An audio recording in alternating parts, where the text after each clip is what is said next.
Vivian's hands trembled as she stood in the middle of the living room, documents scattered across the cracked wooden floor like fallen leaves.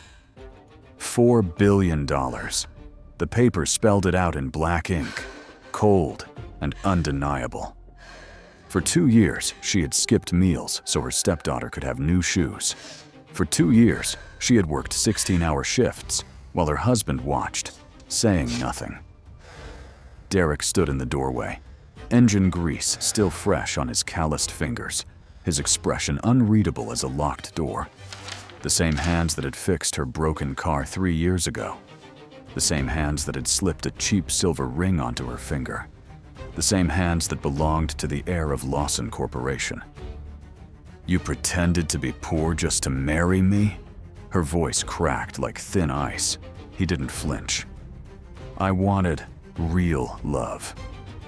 But love built on lies has a way of shattering, and what Vivian discovered next would make her question everything she thought she knew about sacrifice, trust, and the true cost of being chosen.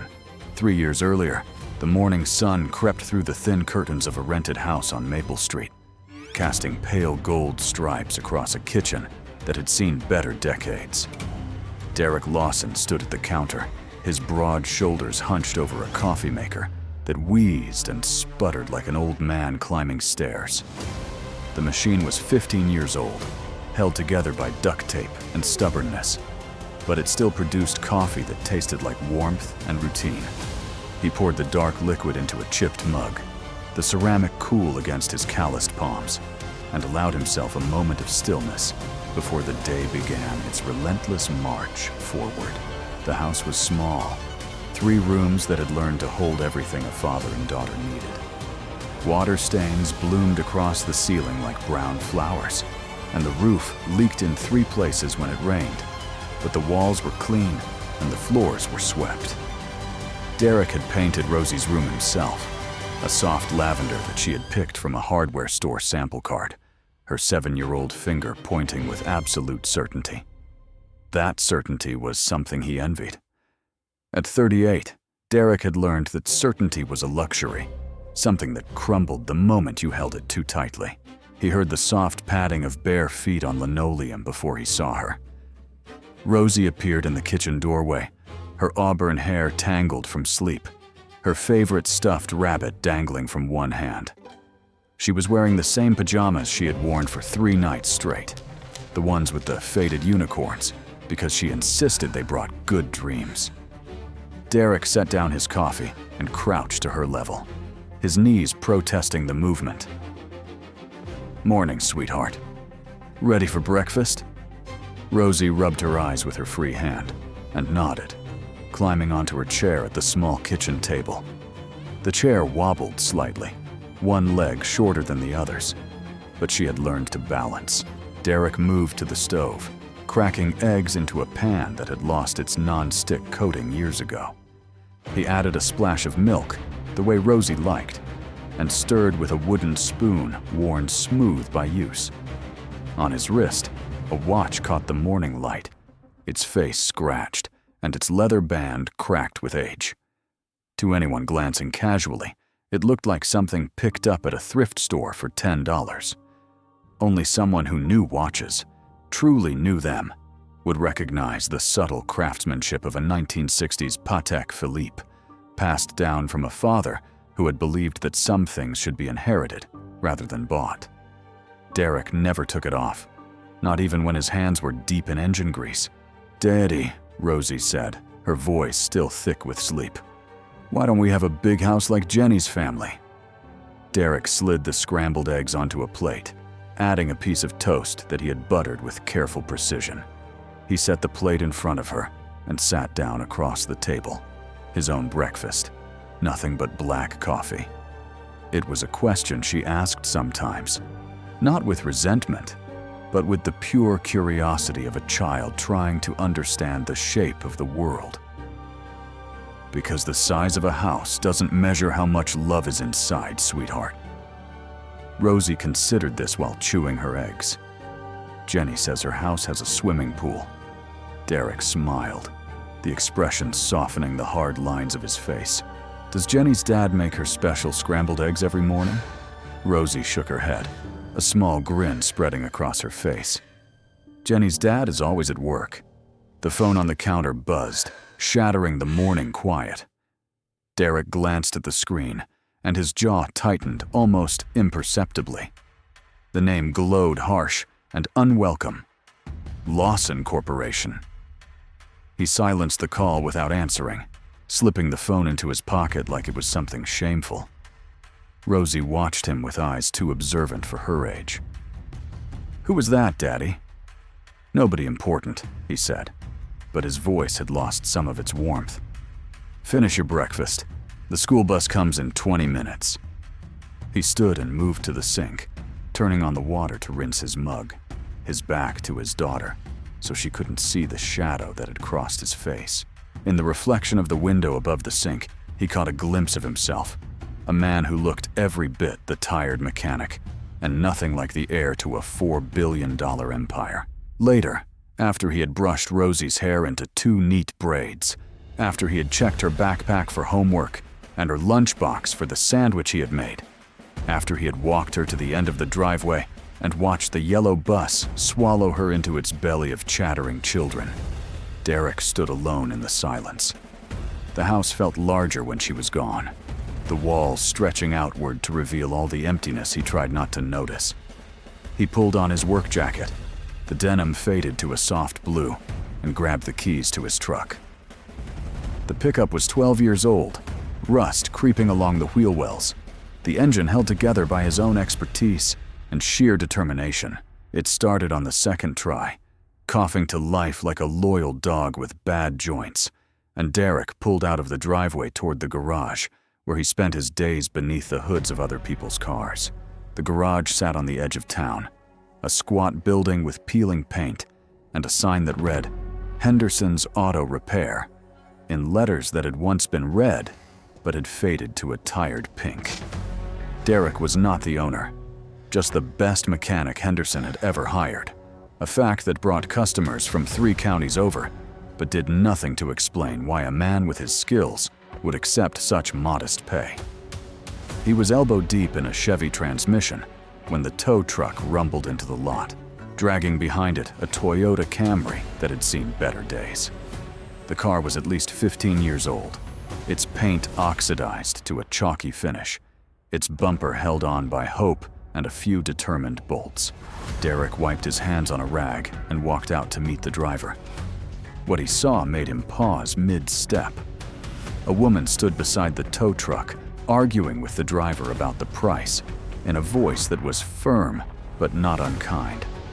She was young, maybe 34, with auburn hair pulled back in a practical ponytail and eyes the color of strong coffee. Her clothes were clean but worn, a diner uniform with a name tag that read Vivian, and her shoes had been resoled at least once. There was something in the way she stood, straight-backed despite obvious exhaustion, that reminded Derek of a tree that had learned to grow in rocky soil. "The engine just died," she was saying to no one in particular, her hands gesturing at the car like she could convince it to explain itself. "I was driving to my second job, and it just stopped. No warning, no strange noises, just silence." Derek approached, his work boots crunching on the gravel. "Mind if I take a look?" Vivian turned to face him, and for a moment their eyes met with the particular electricity of strangers, recognizing something familiar in each other. She nodded, stepping back to give him access. Derek popped the hood and leaned in, his trained eyes scanning the engine with the precision of a surgeon examining an X-ray. "When's the last time you had the timing belt replaced?" Vivian's face fell. "I don't know. I bought the car used 3 years ago. The previous owner didn't leave any records." Derek straightened up, wiping his hands again. "Your timing belt snapped. The good news is the engine's not seized, so we can replace the belt and get you running again. The bad news is it's not cheap." He named a price that was fair, lower than most shops would charge, but he watched her face crumble anyway. She did the math visibly, her lips moving slightly as she calculated numbers that didn't add up. "I can do half now," she said finally, her voice steady despite the defeat in her eyes. The rest next week. Derek should have said no. Henderson had rules about payment, about not extending credit to customers they didn't know. But something in the way Vivian held herself, refusing to beg, refusing to make excuses, made him reach for a clipboard instead. "We're running a special this month," he lied smoothly. 20% off timing belt repairs. And we can do a payment plan. No interest. Vivian's eyes narrowed with suspicion rather than gratitude. "I don't need charity. Just tell me the real price. I'll figure it out." Derek met her gaze without flinching. "It's not charity. It's business. A customer who can pay over time is better than a customer who can't pay at all." The logic seemed to satisfy her, though the set of her jaw suggested she was filing this away as a debt to be repaid in full. The yellow school bus rumbled past the garage just as Derek finished the paperwork, and minutes later, a small figure came running across the lot. Rosie had gotten off at the garage instead of going home, something she did on days when she didn't want to be alone in the empty house. She skidded to a stop when she saw the stranger, her natural shyness warring with her curiosity. "Daddy, who's that?" Derek put a hand on her shoulder. "This is Miss Vivian. Her car broke down." Rosie studied Vivian with the unfiltered assessment that only children can manage. "Are you poor like us, too?" The question hung in the air, innocent and devastating. Vivian blinked, then let out a laugh that seemed to surprise even herself. "Yeah," she said softly. "I guess I am." Derek drove Vivian home that evening, her car staying behind to wait for parts. She protested at first, insisting she could take the bus, but Rosie had already climbed into the truck's extended cab and announced that they were giving Miss Vivian a ride, whether she liked it or not. The drive was quiet, punctuated only by Rosie's chatter about her school day and the occasional direction from Vivian. She lived in a studio apartment above a laundromat, the kind of place that was clean but cramped, where you could hear your neighbors' televisions through the walls. As she stepped out of the truck, she turned back with something that was almost a smile. "Thank you. For the ride and for the payment plan." Derek nodded. Car should be ready by Friday. He watched her climb the stairs, her shoulders straight despite the weight they clearly carried, and felt something shift in his chest that he hadn't felt in a very long time. Vivian came back every Friday to make her payment, always in cash, always counted out to the exact cent. She brought coffee, cheap stuff from the gas station down the street, but she brought 2 cups and left one on Derek's workbench without comment. It became a ritual, those Friday visits, stretching from 5 minutes to 15 to an hour as the weeks passed. Derek learned that she worked 2 jobs, the diner from 6 in the morning until 2 in the afternoon, the convenience store from 4 until midnight. He learned that her parents had died when she was 16, a car accident that had left her with nothing but a Social Security check and a fierce determination to survive. She learned things about him too, or at least the things he allowed her to see. She learned that his wife had left when Rosie was 2, walking out one morning with a suitcase and a lawyer's business card. She learned that he had been a mechanic for 8 years, that he was good with his hands, but bad with words, that he made his daughter scrambled eggs every morning because it was the one meal his own mother had made for him. What she didn't learn, what no one in this town knew, was that Derek Lawson was not his full name, that his hands had once signed contracts worth hundreds of millions, that the father who had given him that worn watch had also given him 47% of a construction empire. "I'm glad I met someone who understands what it's like to count pennies," Vivian said one evening, sitting on an overturned crate in the garage while Derek finished an oil change. The sun was setting through the open bay doors, painting everything in shades of amber and rose. Derek's hand stilled on the wrench. Something tightened in his chest, a knot of guilt that he had learned to live with, but never quite untied. "Yeah," he said, his voice rougher than he intended. "Me too." She smiled at him, and the trust in that smile was worse than any accusation could have been. He turned back to the engine, hiding his face in the shadows beneath the hood, and wondered how long he could keep building something real on a foundation of lies. The weeks turned to months. Derek found excuses to drive past the diner during Vivian's shift, always ordering coffee he didn't need just to see her smile. Rosie started asking when Miss Vivian was coming over again, her voice carrying the particular hope of a child who had learned not to expect too much, but couldn't help wanting anyway.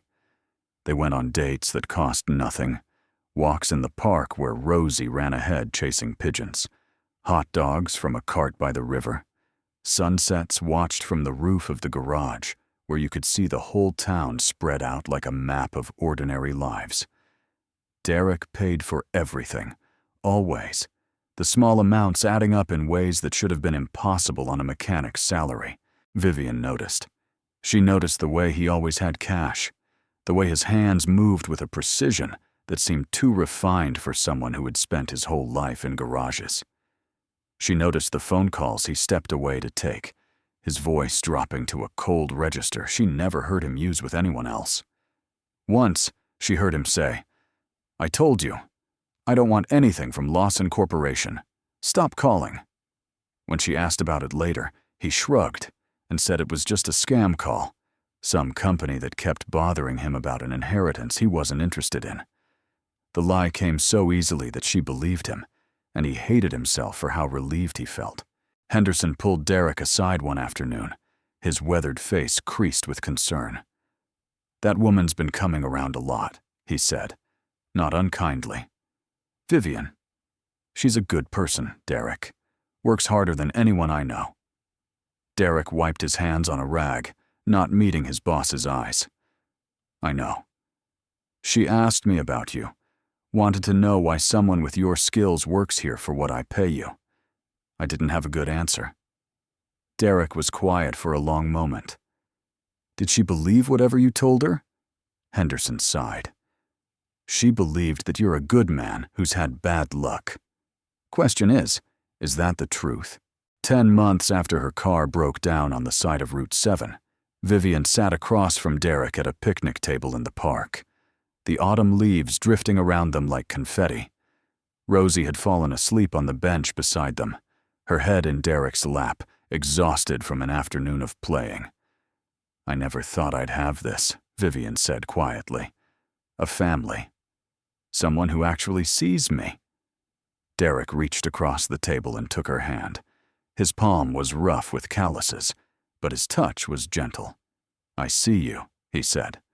"I've seen you since the first day you walked into that garage, too proud to take help, but smart enough to know you needed it." She laughed, but there were tears in her eyes. He proposed the following week, kneeling on the creaky porch of his rented house, with a ring he had bought from a pawn shop for $63.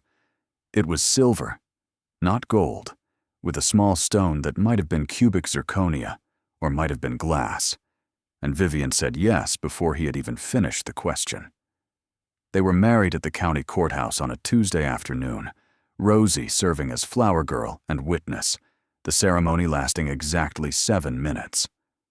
Vivian wore a white dress from a thrift store and carried wildflowers that Rosie had picked from a vacant lot. She had never been happier. She had never felt more seen, more chosen, more loved. She had no idea that the man slipping a cheap ring onto her finger could have bought her diamonds the size of her thumbnail without blinking. 2 years passed, like water, through fingers. Vivian moved into the rented house on Maple Street, adding her own touches to its worn surfaces. A vase of flowers on the kitchen table, curtains she had sewn herself, photographs of the 3 of them in frames from the dollar store. She kept both her jobs, leaving before dawn and returning after dark, while Derek watched Rosie and worked at the garage and pretended that this was all he had ever been. The lies grew easier with time, or perhaps he just grew more numb to them. He told himself he was protecting her, protecting what they had built together. He told himself that the money didn't matter, that this life was more real than anything his family's fortune could buy. But secrets have a way of finding the light. It happened on an ordinary Thursday, the kind of day that gives no warning of the earthquakes to come. Rosie was playing hide-and-seek, her favorite game on rainy afternoons, when the house felt smaller than usual. She found the box in the back of Derek's closet, behind a stack of old work boots, and beneath a winter coat he never wore. It was a metal lockbox, the kind you might keep important documents in, and the lock had rusted open years ago. To Rosie, it was treasure. She carried it to the living room where Vivian sat with a cup of tea, trying to rest for the first time in 16 hours. "Look what I found," Rosie said proudly, setting the box on the coffee table. Daddy's secret box. Vivian's hands trembled as she lifted the lid. Inside, arranged with a precision that seemed foreign to the man she thought she knew, were documents that told a story she couldn't have imagined in her darkest dreams. Stock certificates, bank statements, a photograph of Derek in a tailored suit standing in front of a building with Lawson Corporation carved in granite above its doors. She pulled out the papers one by one, each page a hammer blow to everything she had believed.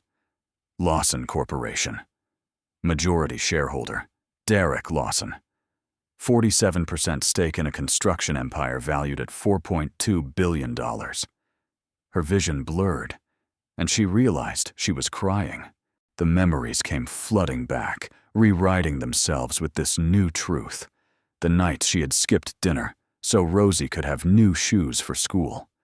The 16-hour shifts that left her so exhausted, she fell asleep standing up. The time Rosie got sick, and Vivian had cried in the bathroom, trying to figure out how to pay a hospital bill that seemed insurmountable. All while her husband sat on a fortune that could have erased every struggle with a single phone call. She thought about the cheap ring on her finger, the pawnshop silver that she had treasured because she thought it represented sacrifice, thought it meant he had given her everything he had. Instead, it meant nothing. It was a prop in a play she hadn't known she was performing. She heard his truck pull into the driveway.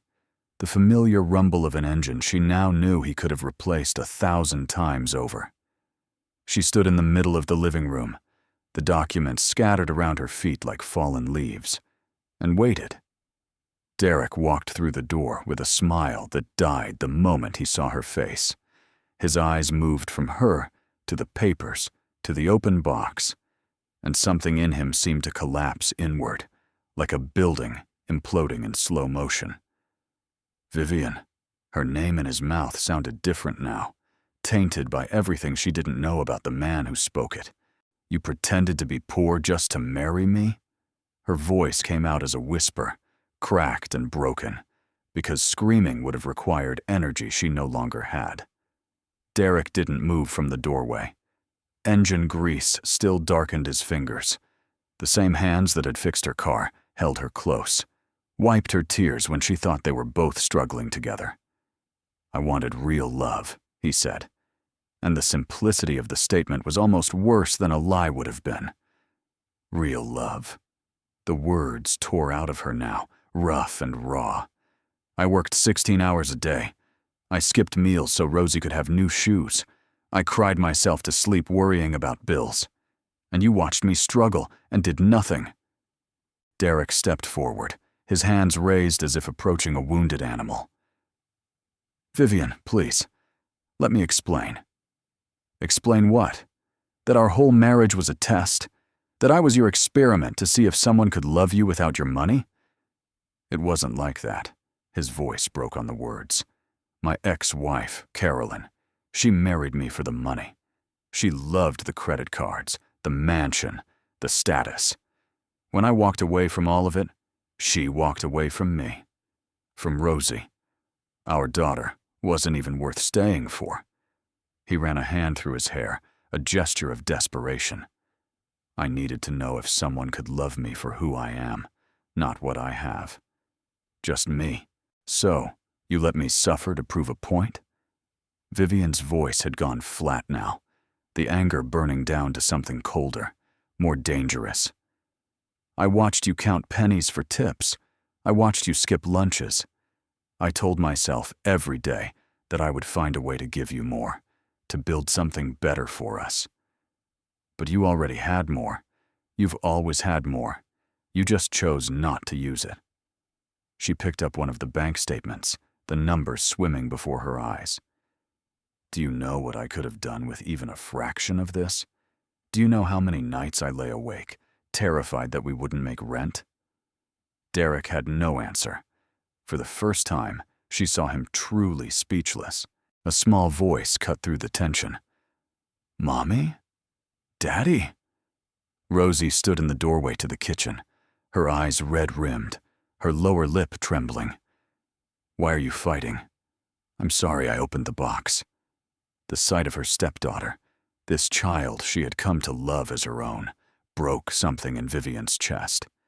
She wanted to gather Rosie in her arms and tell her everything would be okay, but she didn't know if that was true anymore.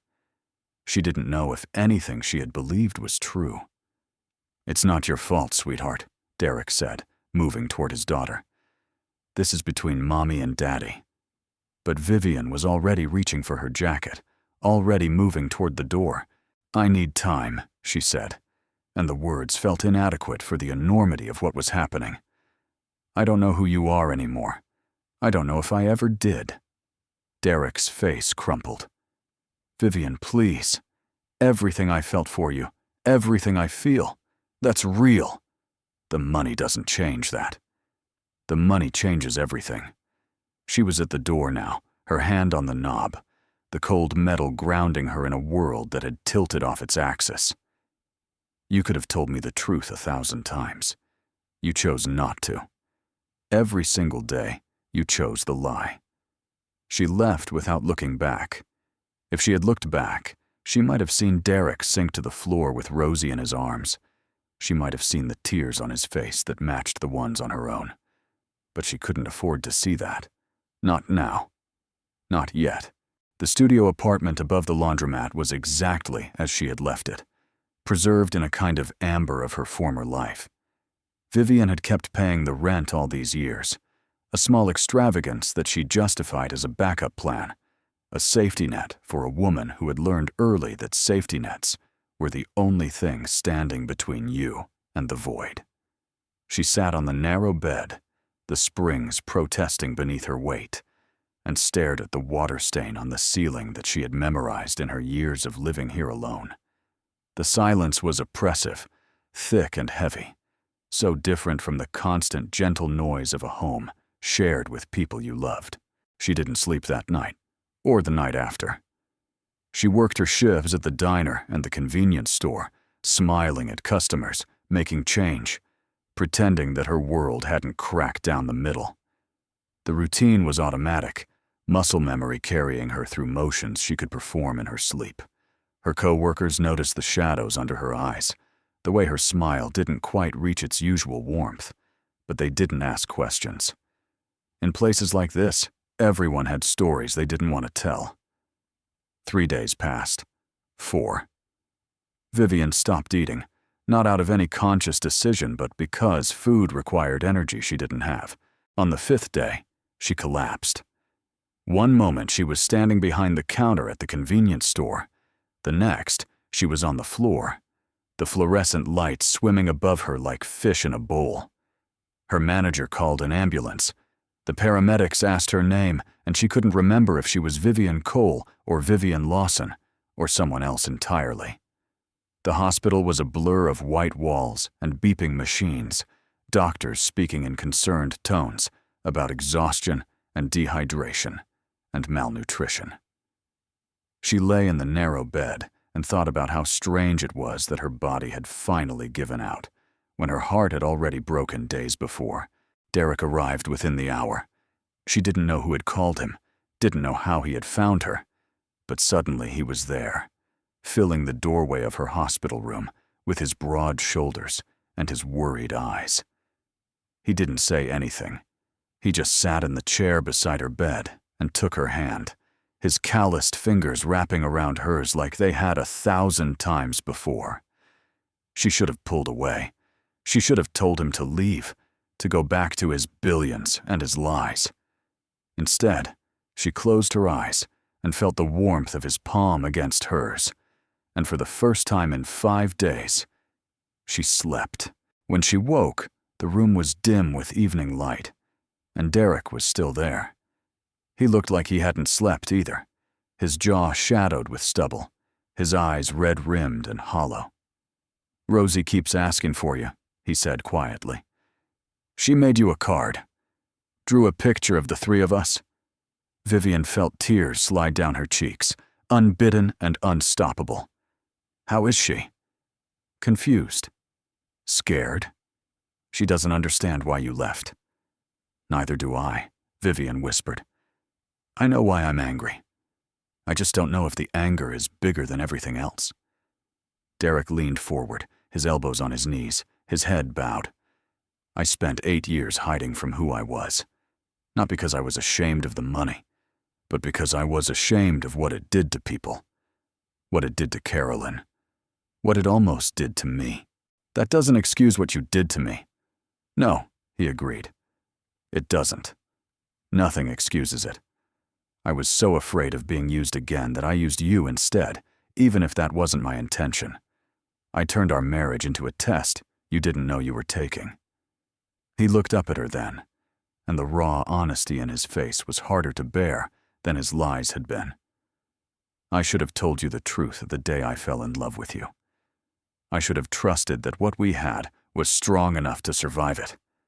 But I was a coward, Vivian. A coward who was so afraid of losing you that I guaranteed it instead." A week later, Vivian stood in the kitchen of the house on Maple Street, the same kitchen where she had learned to make Rosie's favorite pancakes, where she had kissed Derek good morning for 730 days straight. Rosie had run to her the moment she walked through the door, wrapping small arms around her waist with a ferocity that took her breath away. "I missed you so much, Mommy," the girl had sobbed, and Vivian had held her tight and promised, silently, that whatever happened next, this child would not be collateral damage in the wreckage of adult mistakes. Now Derek sat across from her at the small kitchen table, the same table where they had shared 1,000 meals, and waited for her to speak. "I've been thinking," she said finally, her hands wrapped around a mug of coffee she hadn't drunk. "About what you did, about why you did it, about whether I can live with it."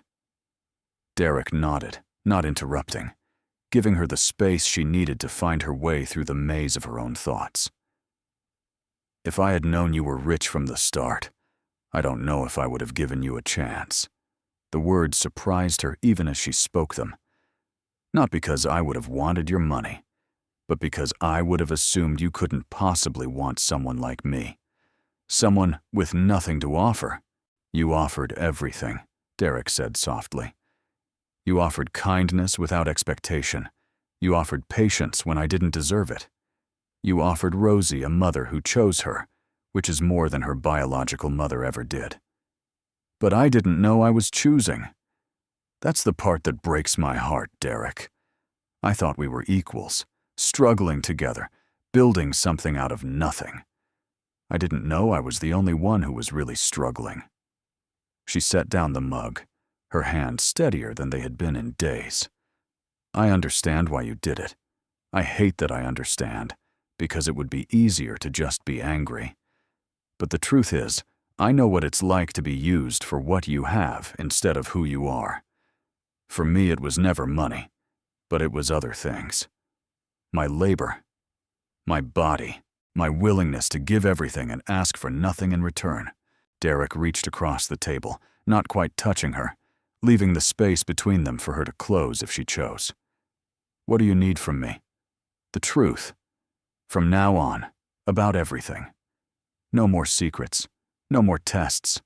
If we're going to rebuild this, it has to be on a foundation that can actually hold weight. I can do that." He paused, then stood and walked to the counter where his phone sat charging. "There's something I've been thinking about. Something I want to do, if you'll let me." He showed her the screen, a draft of an email to the board of Lawson Corporation. "I want to establish a foundation, the Lawson Coal Foundation, for single parents who are struggling the way you were struggling when we met. Housing assistance, childcare, job training, whatever they need to build stable lives for their families. Vivian read the email, her eyes moving over the numbers that would have seemed impossible just a week ago. You're giving away your money? Our money. And not all of it, just enough to make a real difference. Enough to help people who don't have anyone to help them. He sat back down across from her. I spent 8 years trying to prove that money doesn't matter. But that's a lie, too. Money matters. It just shouldn't be the only thing that matters. For the first time since she had found that box, Vivian felt something loosen in her chest. Not forgiveness, not yet, but something adjacent to it. The possibility of forgiveness. The hope that what they had broken could be rebuilt into something stronger. 6 months later, the morning sun crept through the windows of a different house. A modest home with a small yard, where a golden retriever puppy named Biscuit chased his own tail in endless circles. It wasn't a mansion, wasn't even particularly large, but it had room for a family to grow and walls that held warmth instead of secrets. Vivian stood at the kitchen counter, measuring coffee into a new machine that actually worked, while behind her, chaos unfolded in the most beautiful way. "Mommy, Daddy, Biscuit ate my homework again!" Rosie came running in, the puppy at her heels, a piece of paper dangling from his mouth. Derek looked up from the newspaper he had been pretending to read. "Pretty sure you can't blame the dog for math homework, sweetheart." Vivian poured 3 cups of coffee, 2 with cream and sugar, 1 black, and brought them to the table. The ring on her finger was still the same one Derek had given her 3 years ago. The pawn shop silver with the stone that might have been glass. She could have replaced it 100 times over now. Could have worn diamonds that would make her old co-workers at the diner gasp with envy. But this ring meant something that diamonds never could. It meant that when Derek had nothing to offer but himself, she had said yes. It meant that love didn't need to be expensive to be real. "Mommy," Rosie said, abandoning her pursuit of the homework-eating puppy. "Are we rich now?" Vivian looked at Derek, at the man who had lied to her and loved her and broken her heart and helped her put it back together. He met her gaze with a small smile, the kind that held entire conversations in its curve. "We've always been rich, baby," she said, reaching out to tuck a strand of auburn hair behind her daughter's ear. "We just didn't know it." Outside, the sun climbed higher in a sky that had seen better days and worse ones, and in a kitchen that smelled like coffee and possibility, a family sat down to breakfast together, their foundation cracked and repaired, and stronger for the breaking. On the living room wall, 2 photographs hung side by side in frames that cost more than Vivian used to make in a week. The first showed 3 people standing on the steps of a county courthouse, a man in a borrowed suit, a woman in a thrift store dress, a little girl holding wildflowers. The second was newer, a professional shot of the same 3 people, plus 1 very photogenic golden retriever, standing in front of their new house with matching grins. On Derek's desk, his father's Patek Philippe sat beside a business card for the Lawson Coal Foundation, and next to that, the cheap silver ring that Vivian wore on a chain around her neck on days when her hands were too swollen from work to wear it on her finger. Some things, they had learned, were worth more than their weight in gold. Derek had spent 8 years pretending to be poor, believing that poverty was the only way to find someone who would love him for himself. But in the end, it wasn't his poverty that Vivian had fallen in love with. It was the way he made scrambled eggs for his daughter every morning, the way he noticed when she was tired and made her sit down while he did the dishes, the way he looked at her like she was the answer to a question he had been asking his whole life. The money had never been the point, not really. It had just been the excuse they both needed to find their way to each other. And now, watching Vivian laugh as Biscuit stole a piece of toast from Rosie's plate, Derek understood something he should have known all along. Real love wasn't about what you had, or what you pretended not to have. It was about showing up every single day and choosing each other even when choosing was hard. It was about building a life together, brick by brick, mistake by mistake, forgiveness by forgiveness. It was about a kitchen full of chaos and a table set for 3 and a cheap silver ring that meant more than all the gold in the world. It was about this moment, right here, right now, where nothing was perfect, but everything was real. That, Derek thought as he reached for his wife's hand across the breakfast table, was worth more than $4 billion could ever buy.